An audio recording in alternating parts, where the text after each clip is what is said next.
11 o'clock. Yes. Okay, let's see, what was I saying? This is tape number 6, I guess, and we are talking about the 11 o'clock Sunday morning panel at BotCon 2000. It's a fan panel. Okay.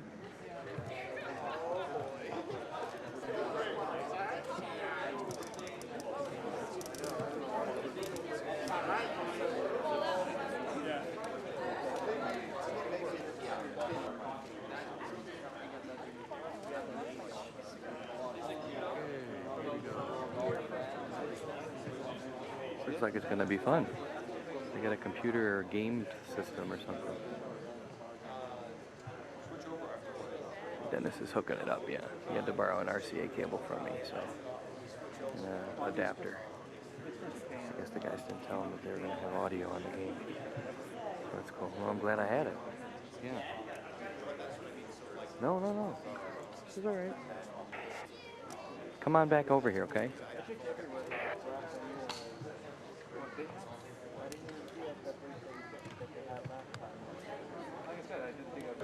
Transform video games. Let's hear it.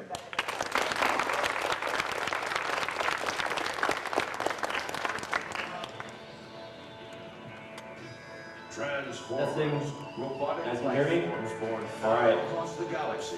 As you may know, this is the Transformers video game panel. We'll be dealing with topics of the development of the game you see here and future game that will be coming out within the next 2 years, and I'm sure you'll want to hear about that. The two factions check out the intro here. Two groups of their forces crashed on an unknown planet. A quantum surge then changed the Beast Warriors into Transmetals, who are joined by new comrades, the Fusors. Now, the Beast Wars rage on! As you may notice, we made sure to mention Autobots and Decepticons in the intro for the game because of, with Beast Wars and all, G1 doesn't get quite enough exposure, so we tried to do everything we could to make sure that the classic Transformers were paid attention to, and let's just say that a lot of fan things went into this to make it a worthwhile game for all fans of Transformers, whether or not the player may or may not be in Beast Wars.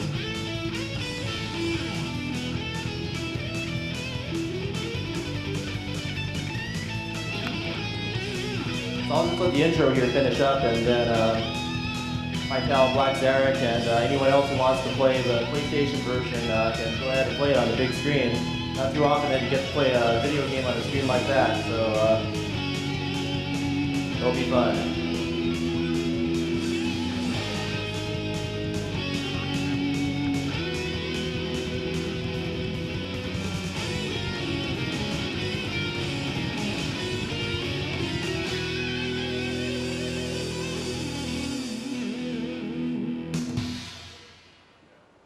Okay, could we get a little bit of light? Not too much, but yeah, something like that. Yeah, alright, the screen's nice and visible, the audio levels are about right. Alright, Black Zarek, you can go ahead and start the game. Put it in versus mode so that all the characters are visible.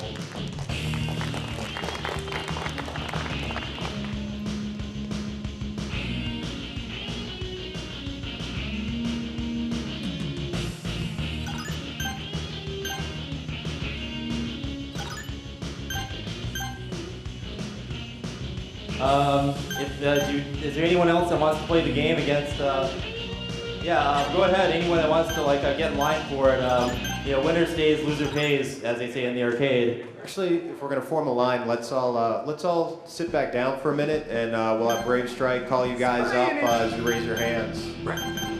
I am the commander. Okay, I guess I'll... I serve none okay. We'll probably wait till after the game is done. Rick, you can call up people? Let the trails lead where they Yeah, you can call up people.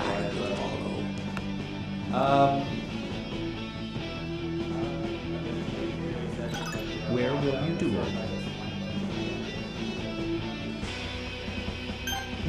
Wait. I guess this panel will consist first I'll talk a little bit about the game and development of it, and then I'll answer any questions you might have about that game.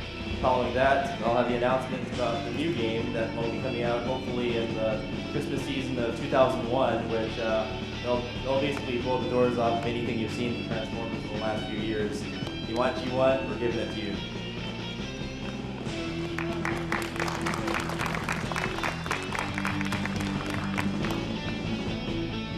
Okay, so I'll start off by talking a little bit about the development of the game. Well, actually, questions will come. Like, I'll just start off for a bit, then I'll answer questions. I might be able to cover something early on that may not need to be, answered. So hopefully this all runs smoothly. I'll start off by talking a little bit about how this our involvement in the game started.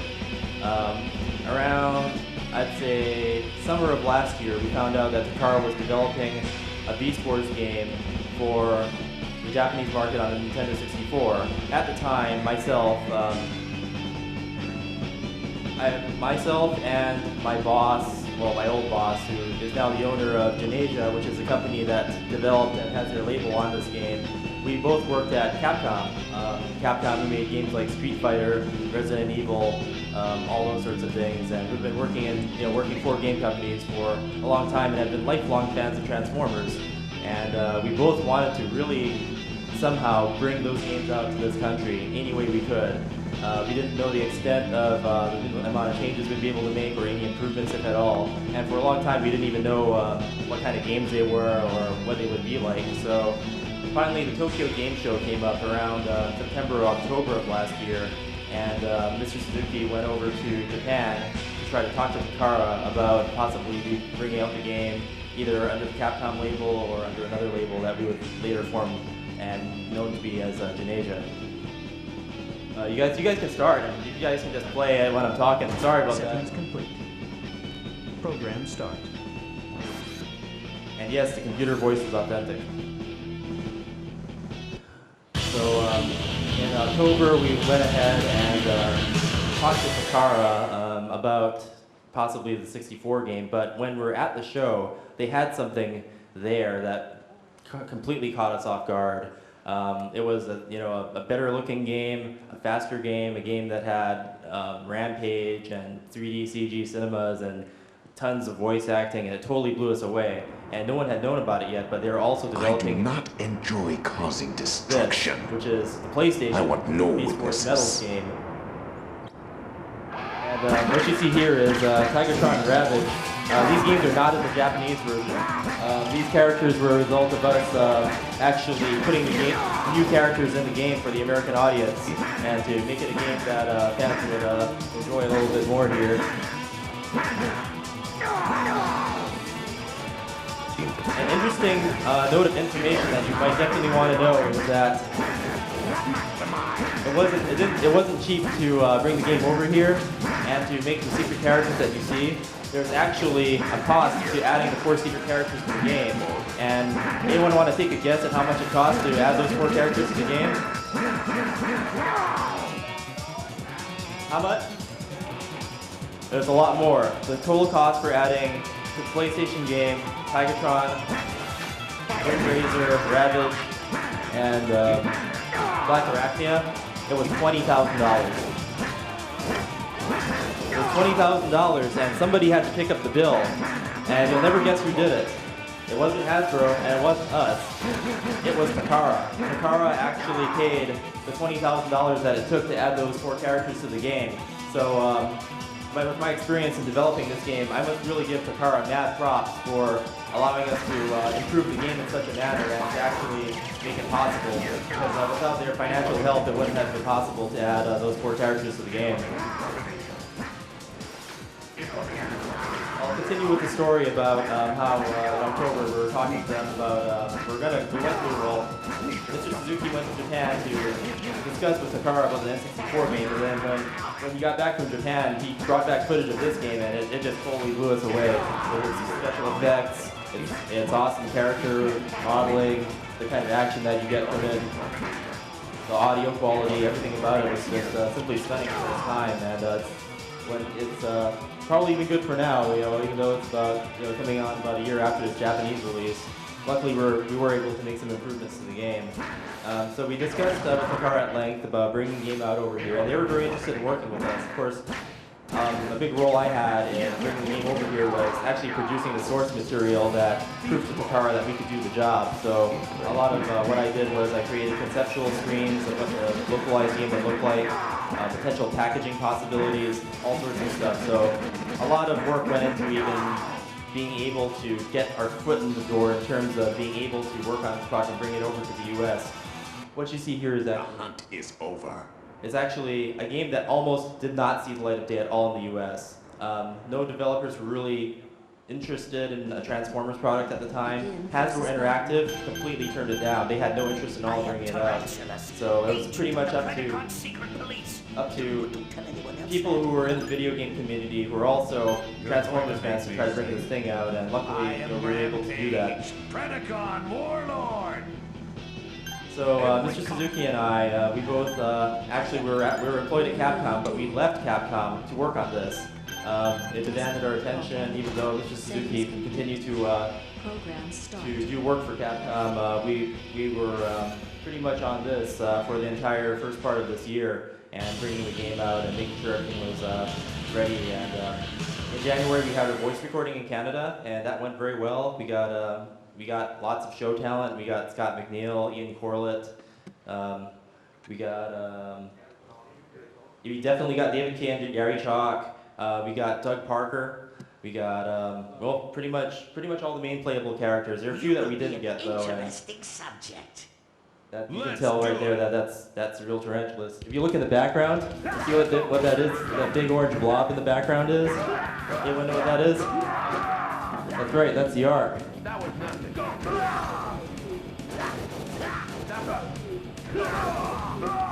Now for the bad news, which is what didn't make it into the game.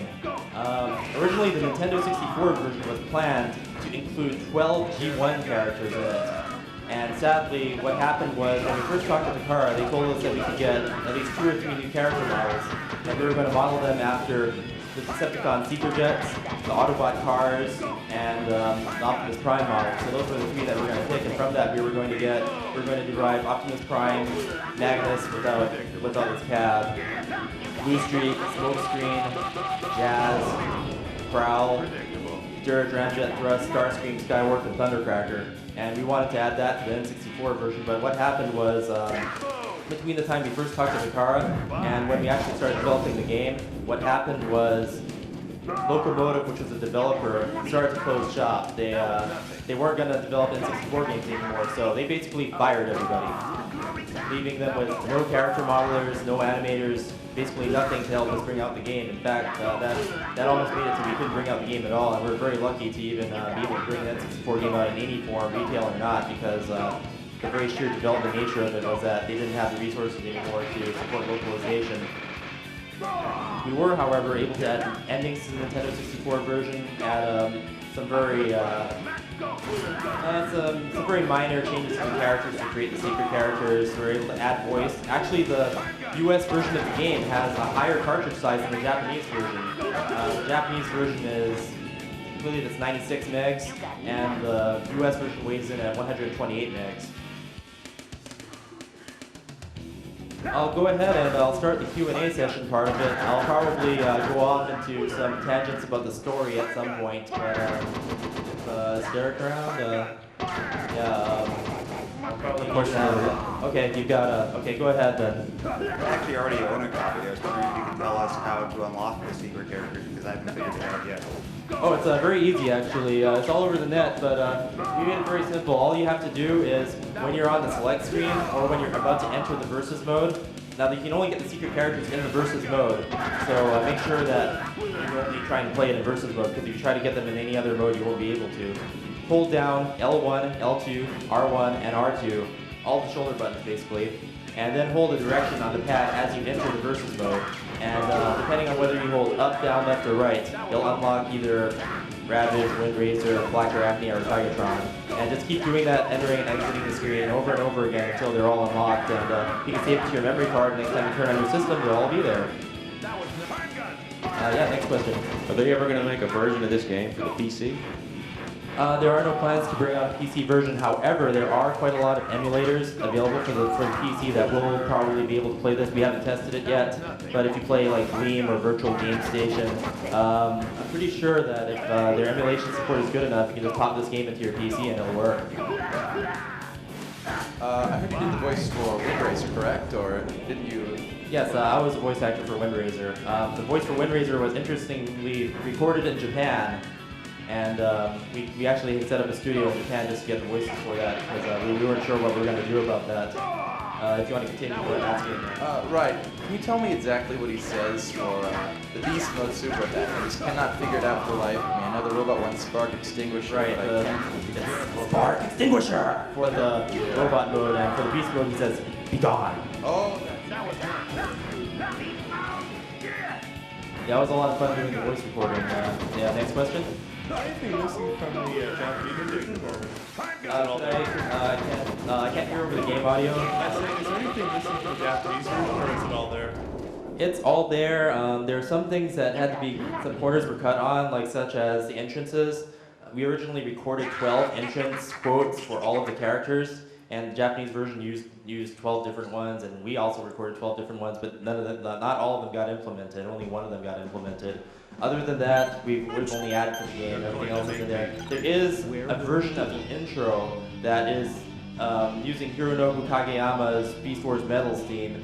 It was just using the same graphics but with a different song. That's not in here, of course. For obvious copyright reasons, we couldn't include that. But other than that, it's all in there.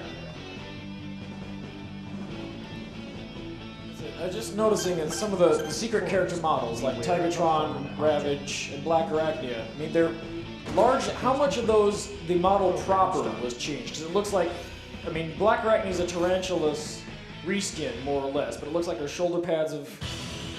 Yes, they actually remodeled the polygons for that. I was really impressed. Yeah, that's. They didn't have to do that, but for $20,000, I guess it was well worth it. They even modeled her little purple gun thing, and Yeah, the fact that Ravage now has a kitty head instead of. Right, yeah, he doesn't have, you can really tell the difference in quality of the conversion because in the N64 version we have some of the same secret characters, but in this version you can totally tell that they actually bothered to model and to reform them. Like Tigatron has the cat head on his chest and his arms aren't made out of cat heads. I mean, even with just what reskinning there was of the same parts, it looks very good. So. Yeah, thank you. I was really happy about that myself. The Transmetal 2 Black Arachnia that's in this looks pretty much exact to the toy. I was really happy about that, and it didn't have to happen that way, but it did, so I'm really glad.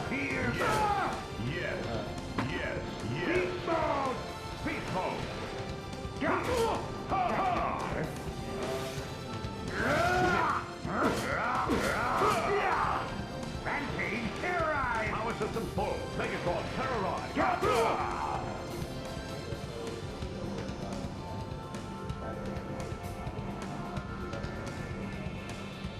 I have two parts to my one of the questions is what other things were planned for the PlayStation version that maybe you couldn't get, and also the unlocking the secret characters. I found that also if you just circle the directional pad, it'll unlock all four at once instead of going in and out. Yeah, I think you can also do that that technique. I'm not actually. They didn't tell me the exact code. They just kind of told me like hold down the shoulder button to move the D-pad around. So that's just the method I explained earlier was the one that I just used, and it works pretty reliably. As for other things that aren't in the Japanese version, it's basically the secret characters. The voice acting is all different, of course. We added more to the N64 version, believe it or not. We added endings to that one as well as the secret characters, and we tried to do a little bit more. We did what we could. We didn't have very long at all in development. We had about a month to put everything together. Was there anything more specific you wanted to know about changes that we made? Okay, I guess we can go on. I was wondering what participation Mainframe takes in the development of this next game that's coming out in 2001, if they have any cooperation with you or CG character and stuff like that. That's not really determined, or we were not really sure for what exactly we're going to do. Obviously, like the developer for this game had some assistance from Mainframe at least, because there's a CG gallery which uses official images that Mainframe created, and I believe that they were also in communication with Mainframe about creating their models, because if you notice in the game in the CG sequences, they look nice, but they're not the Mainframe models. They actually created all new models. That's why you have Transmetal Waspinator and Transmetal Rhinox sitting in the chair, and Mainframe doesn't have those models, but Takara and WaveEdge, which is the developer for this, created all new models for that. And the new game, we'll probably want to go with WaveEdge, which is the same developer that made this. And the graphics will be much improved, especially if it's on the PlayStation 2. What you see in the CG cinemas will basically be the graphics you see when you play the game and then the next game. But as far as Mainframe's concerned, we would probably want to work closely with it as possible, get whatever we can. We understand that they probably, they're moving on, and they might not have too much of an involvement with the Transformers product, or it may vary. We're not sure, what direction it's going to take, but the developer WaveEdge probably has some kind of relationship with them, and I'm pretty sure that they will continue that. Program start. For those of us who have both an N64 and a PlayStation, what are some of the pluses and minuses of each version? And if you had both, which would you buy? Well, as an avid game player and a game player who must own every system, that's a very good question, because the games are completely different. We're going to put the N64 version up in a couple of minutes, and you'll see a lot of differences. The most striking difference, of course, is that the PlayStation version has video sequences, and it has much more voice acting, because CDs simply hold more. The music is better. Visually, it has much richer special effects. What the N64 has in exchange is, instead of using the polygons for the backgrounds, like this game has fully interactive 3D environments. The Nintendo 64 does not. It has flat environments, and the polygons can instead be used for character modeling. So what you'll find in the Nintendo 64 version is that the character models are far more detailed. The transformations are so detailed that you can go into toy mode and actually see the parts rearranging at pretty much any camera angle, and it's actually very beautiful. And their character modeling, especially for their character variations, they have versions of Rat Depth, classic Rat Trap. They've got a somewhat optimal version of Optimus Primal, Transmetals, and they've got a couple of other variations like Predacon Rat Trap that I found to be those were very good features, I thought, and they weren't possible on the PlayStation version because of the character modeling. But the N64 version has that to offer. Another thing that the N64 version has to offer that most people, or a lot of people that first play the game, might not notice, is that the gameplay is a lot deeper. You can use transforming to avoid projectiles. You can use the three modes to your advantage a lot more. It's got a lot more strategy-wise compared to this game, which is a lot more basic. So depending on your preferences, if you like sound and graphics and video, that sort of thing, I'd say that the PlayStation version is better. But if you like gameplay and a game with good character models, an N64 game I'd recommend a little bit more. But actually, the N64 game, I play it with like my brother, and we'd just be sitting there like learning each other's little strategies, and we'd be beating each other, alternating constantly. It just felt like the good old days of Street Fighter all over again, because it was a totally new kind of game and a totally new kind of interactive experience. That dealt with transforming and projectiles and all sorts of cool stuff. So both games have a lot to offer. Give it a chance, and you'll see that they each have their own strengths and weaknesses. But I'd say that overall, I'm happier with the way that the PlayStation version turned out, just because of the audio, the video, the special effects. Those all turned out really well. Is the game out yet? And if not, when would it be available? Yes, both games, both the N64 and the PlayStation versions are available. The PlayStation version you can pick up at your local EB. I heard Walmart also has it. It retails for about $30, although I think I bought mine for $35 because EB charged a little bit more because they knew it was a hot game. The Nintendo 64 version, however, is only available at Blockbuster. What happened was a limited number of copies were made, and all of them were sold at Blockbuster. Whether or not it's available for retail sale or rental only, that's kind of up to Blockbuster, and from what I've seen, they've been putting them up for rental. What Blockbuster does after a while is even their exclusive games become sellable at retail at some point. They'll put them on the used game rack eventually. I'm pretty sure this is going to be a pretty hot item when that happens. But when the blockbusters clear out their old inventory, you could probably pick up the N64 game for purchase at some point. Interestingly enough, even my former boss, or the president of Genesia, who made this possible, he didn't get a copy of the game. He had to go to Blockbuster and convince the people there to sell him a copy. So even I don't have my own personal copy, and I've never played the final version. So it's hard for us to even find it. But as far as I know, you can go ahead and find it for rent. And I've talked to a lot of people that have played it, so it is out there.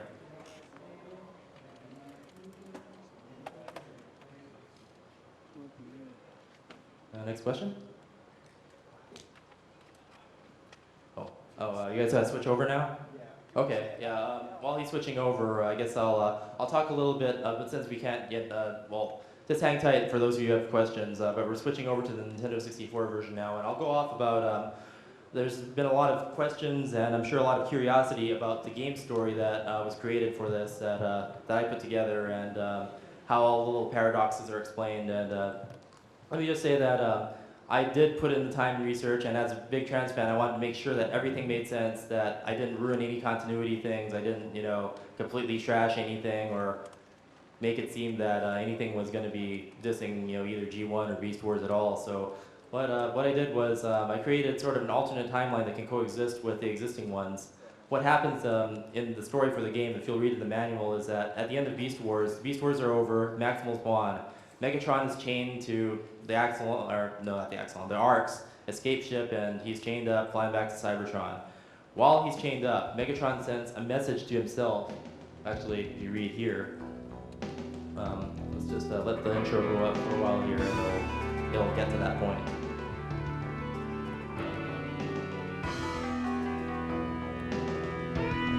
It's believed that the Beast Wars were over. The survivors of the war began their journey back to Cybertron on the Autobot escape ship. And, I guess it's better to read. I don't know if I can keep up with it. What happens basically is Megatron sends a message back to himself in the past. It travels through Transwarp, and Megatron receives the message that he sent from the future to himself. He receives it just between seasons 1 and 2, right before the Transwarp wave hits the planet, causing all the characters to become Transmetals. What's contained in this message is Megatron basically says to himself, well, hey, my old self, you lost. The Beast Wars are over. You screwed up big time, buddy, and you're gonna have to do something pretty drastic if you want to win. And of course, he puts little things in the message so that he knows that it was him, and that something really drastic happened, and he was able to send himself a message back in time, because that was one of his backup plans. And within that message is contained extremely powerful tactical data on the future and what was going to be happening in the Beast Wars that would cause him to lose the Beast Wars. First of all, he tells him to get the heck out of the base, because if you don't get out of the base, well, you're going to lose 2 of your warriors, Pterosaur and Scorponok. So that was one thing that was contained in the message. The other things that were contained was that Black Arachnia would betray him. Also, the secrets of Transmetal 2 technology. Also, the location of Rampage and what he needed to do to take control of Rampage. So there's a lot of things that were contained in that message. Also, the location of the Ark and the thing that he would need to do in order to win the Beast Wars, or the last-ditch effort thing that he would need to do. So what happens as an effect of this message is, after he receives the message, he says, no, we're going to lose the Beast Wars. So he takes all of his warriors, they leave the base, here comes the Transmetal wave, it hits the base, Waspinator is not in the CR tank, therefore he turns into a Transmetal. Pterosaur lives on, that's why he's in the game. Rhinox becomes a Transmetal, Ares becomes a Transmetal, and presumably Scorponok lives on. And as a result, the Beast Wars, in a sense, continue to rage on with some minor adjustments. Some things are a little bit different. And there's some paradoxes in the PlayStation game that were not explained. When Wave Edge developed the game, they had some minor bugs here and there with their story. For instance, you have Rampage. Transmetal Rampage is hanging around when Maximal and the Predacons are still fighting over the alien golden disc, which was destroyed in the episode just prior to Bad Spark. So why are they fighting over the golden alien disc when Rampage is around? When Rampage wasn't even around when that disc still existed. Well, the explanation for that is because Megatron told himself of the whereabouts of Rampage and what he needed to do. They got Rampage early, basically. Another thing you'll notice is that Transmetal 2 Black Arachnia is a Predacon. And the explanation for that is, of course, Megatron had the secrets for the Transmetal 2 technology early, and it occurs in Season 2 rather than Season 3. And to stop Black Arachnia from betraying the Predacons, he uses Black Arachnia as his experiment, gives her the more powerful Transmetal 2 technology, and kind of uses it to, in a sense, control her as he did to Dinobot in the regular continuum. Another paradox is the presence of Transmetal characters. Of course, that's because Megatron left the base, the Maximals pursued them, and as a result, Rhinox and Airazor became Transmetals. Could we get the volume turned down just a little bit on the audio for the game? Follow me!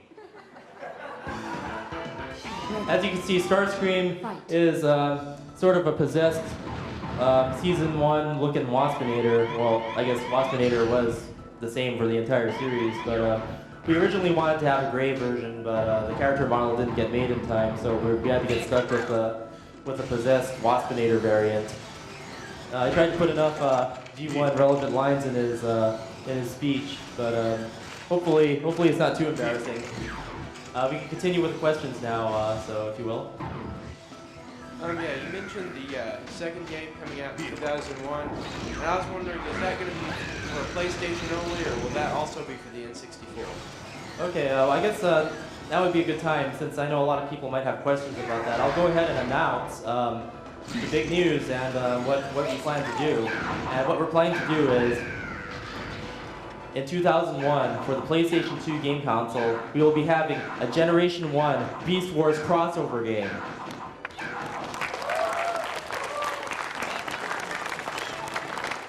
Or hopefully that's what we were planning to do, and that's what we intend to make. It will basically have Generation 1 packaging. We want to have the old Transformers logo on it, if possible. We will also have Beast Wars characters in it. We still retain the rights for the voice samples that we recorded for this game, and there's a lot that didn't get in. So it'll be a good chance to get those in as well. So pretty much all the characters that you see in all of our existing product will probably be in the new game as well. And we plan to have Generation 1 characters. It's going to be a multiplayer action battle game. Not necessarily a fighting game, but it will have up to 4-player support, possibly modem play. We're not sure about that yet, but we're going to try to get that into place. And I guess we can continue with the questions then. That's the question was, what system it was for. And yes, it's going to be for the PlayStation 2. By the time the game comes out, the PlayStation and Nintendo 64 will pretty much be phased out by that time. We're talking about a product that will be over a year away from production, and we haven't even started yet. We plan to start in October, so actually, if there's anyone out there who's talented computer graphics artists, programmers, things of that nature, give me your cards, because we're going to be staffing up in October, and I want to let Mr. Suzuki know if there's any trans fans out there, because we want to get as many fans in on this as possible. And we continue with the questions. In the PlayStation game, you mentioned some of the alternate character, or the alternate colors for the characters represent like variations or exclusives. One, I'm wondering if I don't know if you mentioned this one already, the Cheetor and the Tarantulas, are those supposed to be the Fox Kids ones? They look kind of similar to that. And the Rampage, I noticed, has like a green and brown and blue color scheme going. After I saw this year's Shocker Act, I wondered if it was based on that, or if there was an intended likeness to it. I don't know if it matches up exactly, but I don't think it matches up exactly, but we got lucky if it did.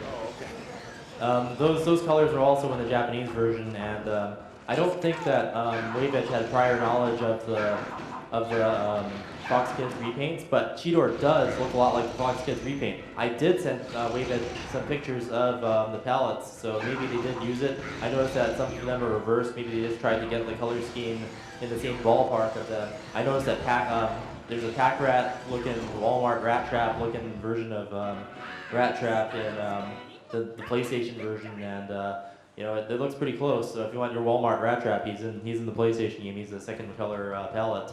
And I guess we can go to the next question. How well is the game done so far, and would you be trying to work with Hasbro to try to match with some of the newer product to also include the next game? Let me see. I'm not sure if I understand the question. How? The first question is actually about these two games and the sales and how well How they're well doing. how well they're performing. I'm not exactly sure what the figures are, but if what I see and what I hear from the retail people is correct, they've been selling out like pretty much everywhere. The game was a low run though. Not too many copies of this are out there compared to larger games like your Final Fantasies and your Tomb Raiders and your Resident Evils. Not too many of these are made, so if you want to get one before people start scalping them on eBay, which hopefully people won't do because this was a game for the fans and one that wasn't intended to be horrendously profited from by anyone. Make sure you get your copies of the game relatively early, otherwise it's going to be fresh targets for scalping. Like we all know what happened to Dragon Ball GT. They only made a few thousand of that, and now they're going for over $100, even though the game isn't all that great. Okay, I guess we can move on.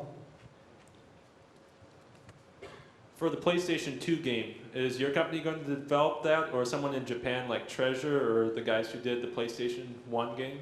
Right. What we have in mind is we were either going to go with internal development, which is Genesia. Actually, I don't really work for Genesia at the moment, but I was contracted by Genesia to work on this game because Genesia is such a small company. It's basically a company of one or two.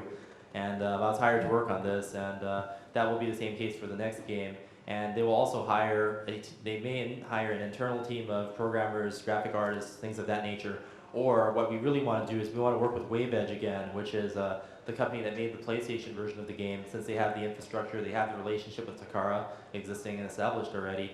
And we're actually kind of planning to release the game in Japan primarily. We know the game will go well over there. It's easier to get a product out there to get approved into that market. And if we get it immediately approved for U.S. release, of course we'll do that as well. But we're not going to bet on that yet. We're making it for the U.S. audience in mind 100%. It's just that we're kind of getting around little things that might get in the way by saying, well, we're going to develop it for Japan and then we're going to unleash it on the U.S. market without anyone suspecting.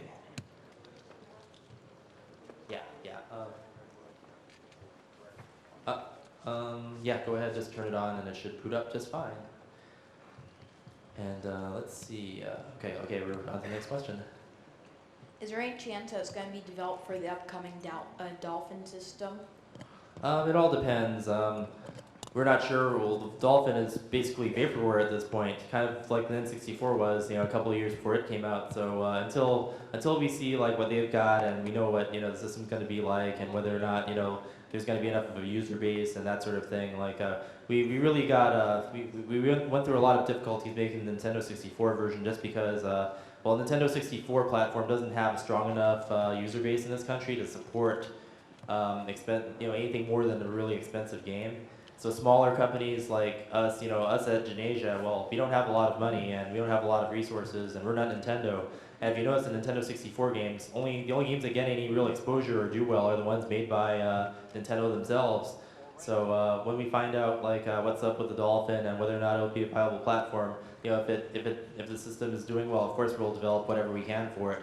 But right now our plans are for PlayStation 2. Whatever happens in the future, if the game does well, if there's demand for it, we'll go ahead and make it.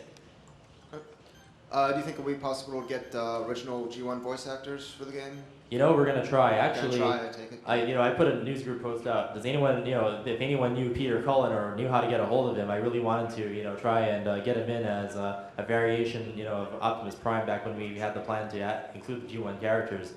The only problem is now that some of the voice talent isn't with us anymore. Some of the voice talent, has moved on or have become, they're involved with other types of projects now.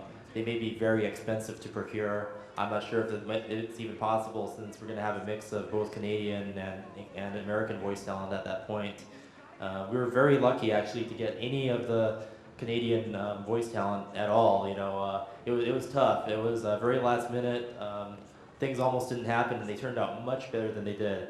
This entire project almost became a disaster and we almost didn't get the kind of quality of voice that we wanted, but luckily everything turned out well in the end. And what you see is basically a game version of the show and all their attacks and stuff. It's great to hear all of your favorite Beast Wars voice actors duking it out and sounding awesome on your video game screen.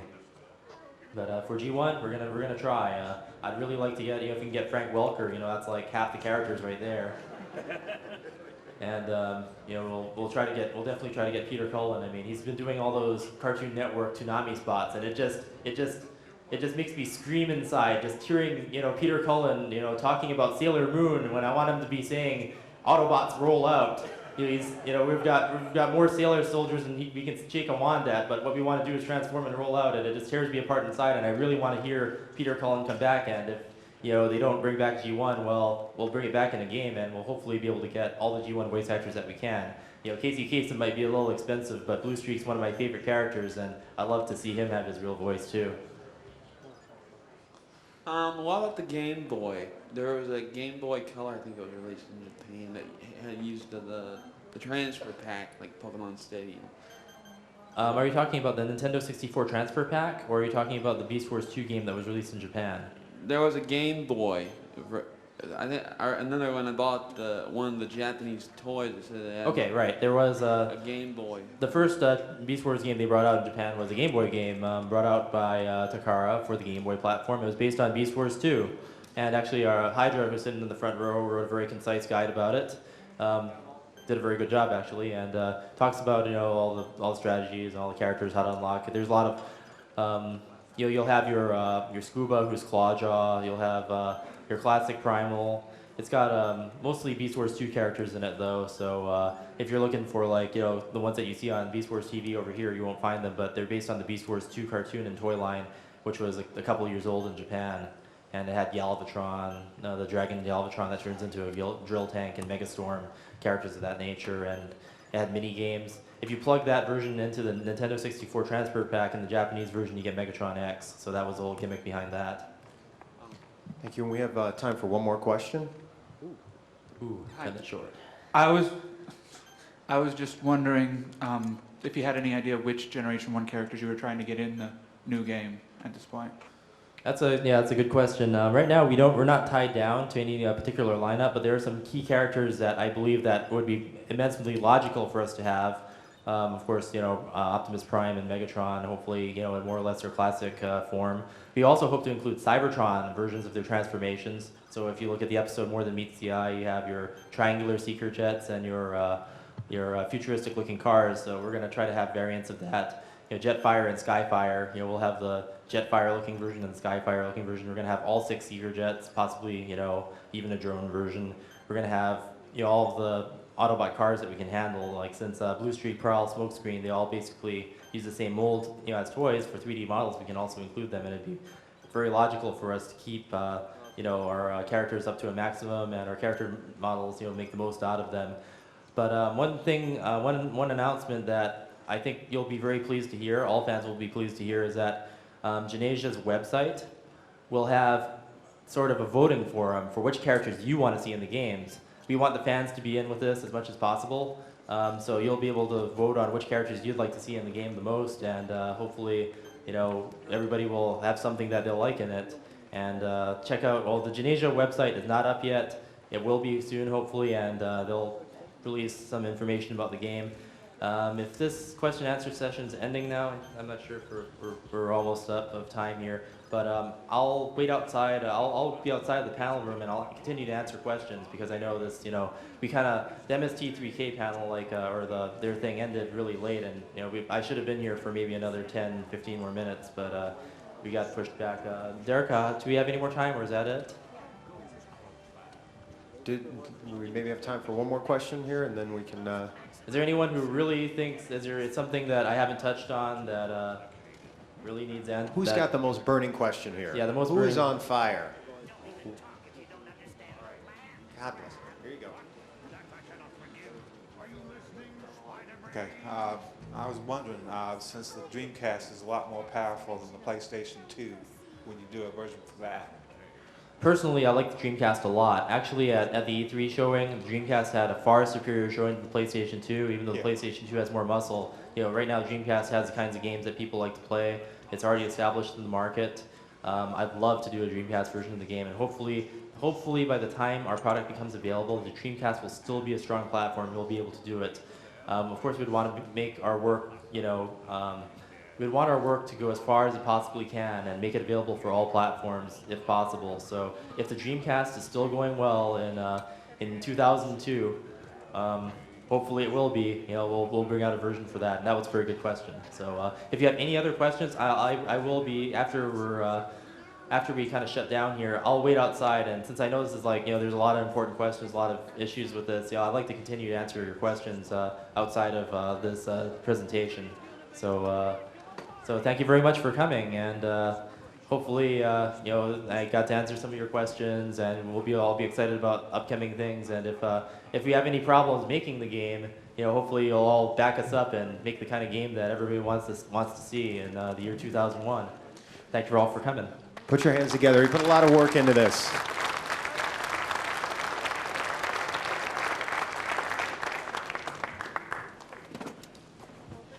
Oh, is my mic still on? Also, if any of you brought your wind razors or copies of the game to autograph, I brought a pen. And if you want to increase the value of your item, whether or not you think it'll decrease the value of your item, I'll go ahead and sign it for you. Outside or in the main dealer room. Okay, this is